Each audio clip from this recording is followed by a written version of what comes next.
Hello students, my self खुशबू। शुरू करते हैं हमारी क्लास। लास्ट वीडियोज़ में हमने देखा था केमिकल रिएक्शन के टाइप्स। आज हम पढ़ेंगे केमिकल रिएक्शन के अदर पार्ट्स। आज ही अपने इस चैप्टर, ये जो चैप्टर है अपना केमिकल रिएक्शन एंड इक्वेशन, ये इसका लास्ट वीडियो होने वाला है। आज हम इस चैप्टर को कंप्लीट करते हैं।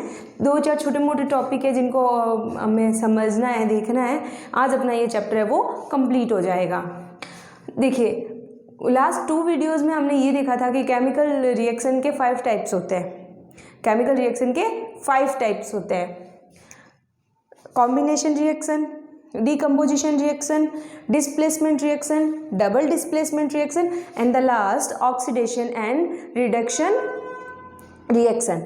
अब देखिए, वो तो उसके मेन टाइप्स थे। एक केमिकल रिएक्शन को हम according to temperature, basis of temperature पर भी क्लासीफाई करते हैं, क्योंकि ये आपको पता है कोई भी चीज़ रिएक्ट कब करती है। केमिकल रिएक्ट कब करता है? व्हेन दे गेट हीट, जब उनका टेम्परेचर है वो घटाया या बढ़ाया जाता है, हाई या लो किया जाता है, तभी तो कोई केमिकल है वो रिएक्ट करता है। आपको जैसे गुस्सा आया हुआ है तो आपको उसमें और ज़्यादा कोई गुस्सा दिलाए तभी तो आप रिएक्ट करोगे ना। ऐसे तो नहीं है ना कि आप बैठे हो और आप ऐसे ही किसी सामने वाले पे रिएक्ट कर दिया। ये तो नहीं है ना, आप ऐसे बैठे हो, कोई आपको आगे छेड़ेगा, कोई आपको हीट करेगा, कोई आपका प्रेशर बढ़ाएगा, आपका जो माइंड है उसको हाई करेगा, तभी तो आप उस पर गुस्सा करोगे, तभी तो आप रिएक्ट करोगे। तो यही बात है कि कोई भी केमिकल है उसको जब टेम्परेचर दिया जाएगा तभी वो रिएक्ट करेगा। तो according to temperature chemical reaction को क्लासिफाई किया है, जिसमें पहला है एक्सोथेर्मिक रिएक्शन और दूसरा है एंडोथेर्मिक रिएक्शन। एक्सो मतलब बाहर निकलना और एंडो मतलब अंदर आना। एक्सो मीन्स बाहर निकलना, इंडो मीन्स अंदर आना। तो ये बस नाम से ही इसकी डेफिनेशन हम क्लियरली समझ सकते हैं, कोई दिक्कत वाली बात नहीं है। Exothermic reaction in which heat is released along with the formation of products are called exothermic reaction। ऐसे रिएक्शन जिसमें हीट रिलीज्ड होती है, मतलब हीट बाहर निकलती है, along with the formation of products। Product तो बनता ही है, कोई भी 2 कंपाउंड है, 2 मेटल है, 2 एलिमेंट्स हैं, उनको जब हम प्रोसेस करवाएंगे, रिएक्ट करवाएंगे तो प्रोडक्ट तो बनेगा ही, लेकिन उस प्रोडक्ट के साथ में हीट भी रिलीज्ड होती है, कोई गैस भी रिलीज्ड होती है, उसे कहते हैं एक्सोथेर्मिक रिएक्शन। ऐसा रिएक्शन, ऐसी प्रोसेस जिसके अंदर प्रोडक्ट के साथ साथ हीट रिलीज होती है, उसे एक्सोथेर्मिक रिएक्शन कहते हैं। इसका एग्जाम्पल देख लीजिए, बर्निंग ऑफ नेचुरल गैस होती है, वो जब जलती है तो उसके साथ साथ एक अलग धुआं भी निकलता है, वो क्या होता है? Exothermic reaction. ये एग्जांपल देख ले, CH4 क्या होता है? मीथेन होती है। CH4 उसको O2 के साथ हम कंबर्शन करवाते हैं। O2 ऑक्सीजन गैस है, CH4 मीथेन गैस है। इन दोनों को जब हम कंबर्शन करवाते हैं तो क्या होता है? CO2 गैस है वो रिलीज होती है। क्या होती है? CO2 गैस रिलीज होती है। साथ ही साथ कौन सी रिलीज होती है? H2O हाइड्रोजन गैस है वो भी रिलीज होती है। हाइड्रोजन गैस है वो रिलीज होती है। इसको हम आगे हीट लिख दें, नहीं तो यहाँ पे एक साइन किया जाता है, ये ऊपर की तरफ एरो है, इसका मतलब है इसको जब हीट दी जाती है, जब इसको प्रोसेस करवाया जाता है तो एक तो CO2 गैस रिलीज होती है और एक हाइड्रोजन गैस रिलीज होती है। तो ये जो साइन है इसका मतलब है मेन इसके अंदर से कौन सी गैस रिलीज हो रही है? CO2, carbon dioxide. इसके डेली बेसिस में एग्जाम्पल आप समझ सकते हैं, जैसे कि रेस्पिरेशन क्या होता है? श्वसन क्रिया, ब्रीदिंग, श्वास लेना और छोड़ना, जस्ट लाइक। इसमें हम क्या कर रहे हैं? ऑक्सीजन ले रहे हैं, मतलब ऑक्सीजन के साथ कंबर्शन हो रहा है और वो ऑक्सीजन अपनी बॉडी में अंदर जाके प्रोसेस करके जब वापस आती है तो हम क्या एक्सहेल करते हैं? CO2, कार्बन डाइऑक्साइड को निकालते हैं, राइट है ये बात। ऑक्सीजन जब हम लेते हैं ब्रीदिंग के टाइम, तो वो ऑक्सीजन हमारे शरीर में जाती है, प्रोसेस करके वापस बाहर आती है, तो कौन सी गैस रिलीज होती है? CO2, और वो गैस ही तो है, वो रिलीज ही होती है। सेकेंड एग्जाम्पल है डिकम्पोजिशन ऑफ वेजिटेबल्स। जैसे आपके पास सड़ी गली जो सब्जियां होती है, वेजीज होती है, सड़ा गला कचरा होता है, उसको किस में यूज़ लिया जाता है? डिकम्पोजिशन, मतलब मैन्यूर बनाने में। उसको अगर हम कोई मैन्यूर बनाने वाले पिट में डाल के उसको मिट्टी से गाड़ देते हैं, तो थोड़े टाइम बाद मिट्टी में गाड़ दिया हमने सड़ी गली सब्जियों को, थोड़े टाइम बाद जब हम उसको वहाँ से निकालते हैं, थोड़े टाइम बाद जब हम उसको वहाँ से निकालते हैं, तो वो हमें बहुत बहुत बहुत ज़्यादा एनर्जी देती है, वो बहुत ज़्यादा गैस रिलीज़ करती है। वो गैस है वो प्रोडक्टिविटी में काम आती है, एज ए मैन्यूर काम आती है, बहुत अच्छी होती है। तो वो क्या होती है? बहुत ज़्यादा एनर्जी देती है, बहुत ज़्यादा गैस देती है। तो ये किसके एग्जाम्पल हो गए? एक्सोथेरेमिक रिएक्शन के, जिसमें कोई गैस हीट देने पर बाहर निकलती हो, वो है एक्सोथेरेमिक रिएक्शन। इसका उल्टा है endothermic reaction. Those reactions which requires heat, light, electric current to break down reactants, and heat is observed along with the formation of product. इसमें क्या है कि इस रिएक्शन के लिए हमें हीट की नीड होती है, लाइट की नीड होती है, या फिर इलेक्ट्रिक करंट की नीड होती है, जो क्या करती है? रिएक्टेंट्स को ब्रेक डाउन करती है, मतलब तोड़ती है। क्या करती है? तोड़ती है। एंड हीट इज ऑब्जर्व्ड, और जो हीट है उसको अपने अंदर ऑब्जर्व किया जाता है। इसमें तो क्या हो रहा था? रिलीज यानी कि छोड़ना, इसमें हो रहा है ऑब्जर्व यानी कि अपने अंदर ले लेना।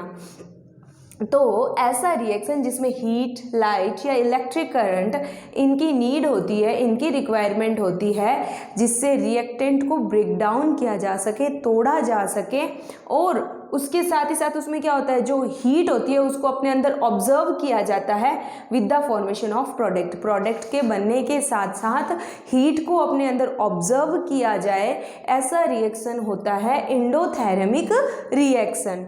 इसके एग्जाम्पल है मेल्टिंग ऑफ आइस, आइस का मेल्ट होना, आइस का पिघलना।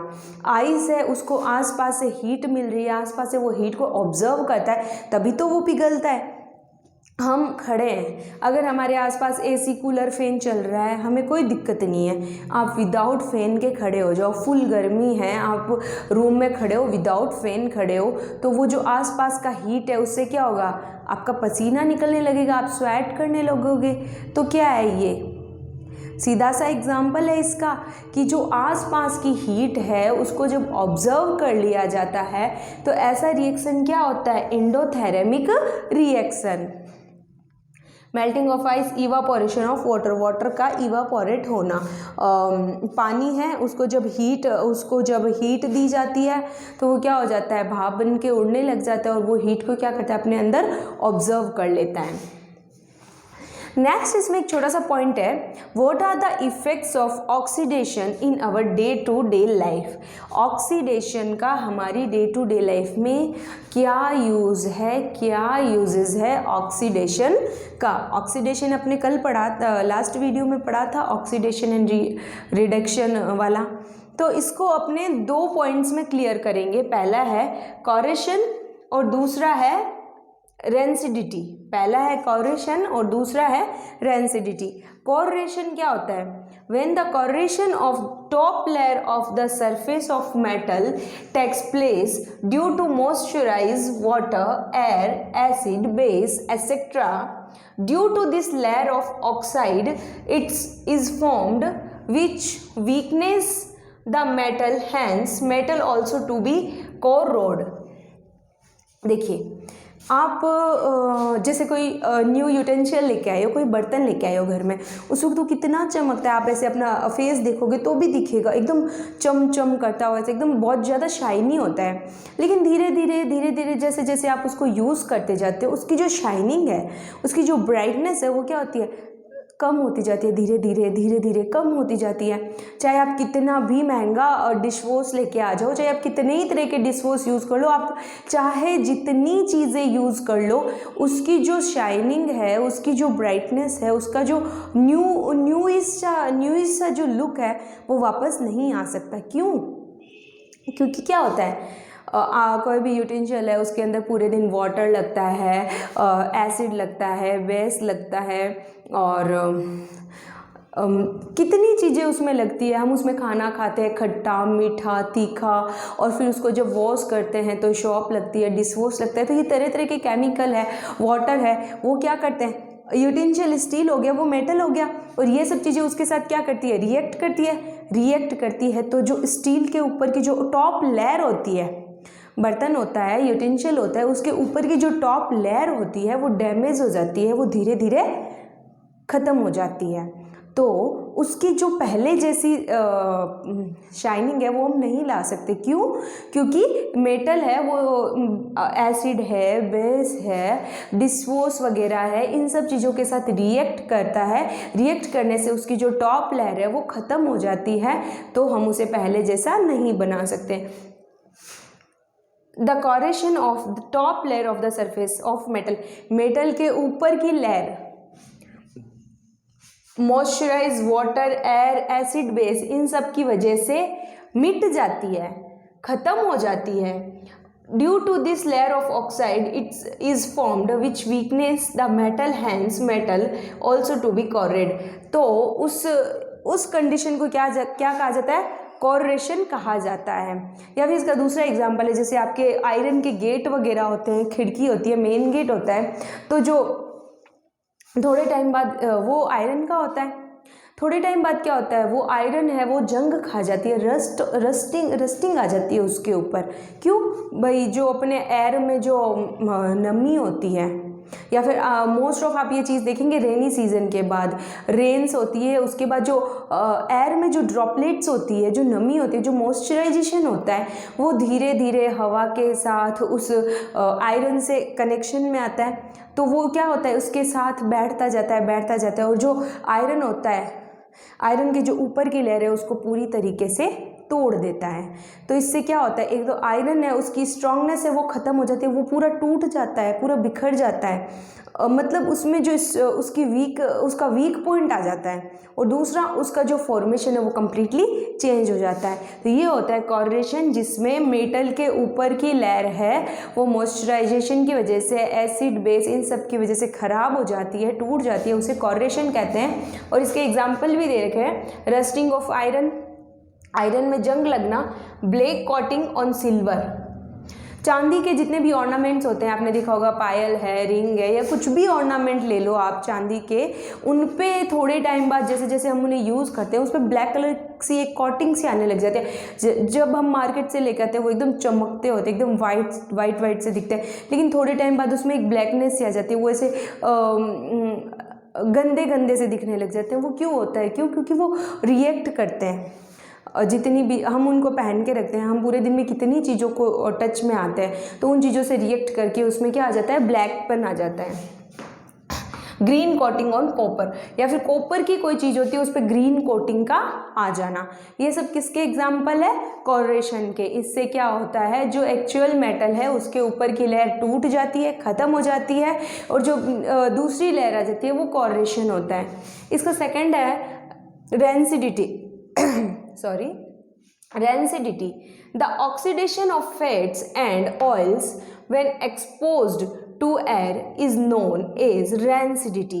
It leads to bad smell and bad taste of food. ये सीधा सा कनेक्ट है अपने खाने से, अपने फूड से, अपने ईटिंग थिंग्स से। आप कोई भी खाना बनाते हो, जैसे आपने मॉर्निंग में खाना बनाया, आपने उसे खा लिया, वो बच गया, तो क्या होता है, या तो हम उसको रेफ्रिजरेट करते हैं, ऐसा मम्मी कहती है ना कि खाने को फ्रीज में रख दो। क्यों कहती है? क्योंकि जब खाना बाहर रहता है तो उसको क्या होता है, उसका टेम्परेचर बढ़ता है, उसको टेम्परेचर मिलता है, टेम्परेचर मिलते ही वो एयर के साथ मिलके क्या करता है, रिएक्ट करता है। रिएक्ट करने से खाना है वो ख़राब हो जाता है, सड़ जाता है, उसमें से बैड स्मेल आने लग जाती है, उसका टेस्ट है वो कम्प्लीटली बिगड़ जाता है। तो आपने देखा होगा बहुत बार कि भाई सुबह का खाना शाम को अगर हम खाने लगे तो उसमें एक अजीब सी स्मेल आती है, वो टेस्ट अच्छा नहीं होता। या फिर रात का खाना जब हम सुबह खाने लगे तो उसका टेस्ट बिगड़ जाता है। क्यों? क्योंकि अपने आसपास में पूरा क्या है, एयर है, और वो एयर जब टेम्परेचर, उसको जब टेम्परेचर मिलता है तो वो एयर के कनेक्शन में आके रिएक्ट करता है और हमारे खाने को ख़राब कर देता है। इससे क्या होता है, it leads to bad smell and bad taste of food. ये खाने के टेस्ट को बिगाड़ देता है और उसमें से एक बैड स्मेल भी निकालता है। अब ये है कि जैसे रेंसिडिटी है, मैंने आपको बता दिया कि खाने से, अपने फूड से रिलेट है कि अपना खाना ख़राब हो जाता है। क्यों? क्योंकि हवा के साथ जब टेम्परेचर मिलता है तो वो हमारे खाने को ख़राब कर देता है। हम रेंसिडिटी से कैसे बच सकते हैं? रेंसिडिटी से हम कैसे बच सकते हैं? By adding antioxidant. हम खाने में एंटीऑक्सीडेंट मिला के इससे बच सकते हैं। हमें खाने में कुछ ऐसा ऐड कर देना चाहिए जिससे वो चीज़ें खराब नहीं हो। इसका अच्छा सा एग्जाम्पल है, बहुत ज़्यादा तो नहीं कह सकते, लेकिन विनेगर होता है। खाने की चीज़ों में अगर हम थोड़ा सा विनेगर डाल दें तो चीज़ें जल्दी से ख़राब नहीं होती हैं। Vacuum packing. वैक्यूम पैकिंग क्या होगी? जैसे कि आपने कोई चीज़, आप बाज़ार से चिप्स का पैकेट लाते हो तो आप क्या बोलते हो कि इसमें तो पूरी हवा भरी हुई है। यही बोलते हो ना कि इसमें पूरी तो हवा भरी हुई है। अरे बच्चों, वो हवा नहीं होती है, वो होती है वैक्यूम पैकिंग। उस पैकेट के अंदर ऑलरेडी इतनी वैक्यूम होती है कि बाहर से उसके अंदर कोई भी एयर एंटर नहीं कर पाए। उसमें बाहर से कोई चीज़ बाहर से एयर एंटर नहीं होती है तो चाहे कितने ही दिन की पैकेजिंग हो, वो जो फूड उस पैकेट के अंदर होता है वो ख़राब नहीं होता है, जस्ट बिकॉज उसे एयर नहीं मिलती है। तो वो पैकेजिंग होती है, वो वैक्यूम पैकेजिंग होती है, उसमें एयर नहीं होती है। नेक्स्ट है पैकिंग विथ नाइट्रोजन गैस। जितनी भी चीज़ें पैक्ड होती है वो नाइट्रोजन गैस में होती है, उसके अंदर नाइट्रोजन गैस होता है। नाइट्रोजन गैस क्या होता है? ऑक्सीजन को एंटर करने, एयर को एंटर करने नहीं देता है।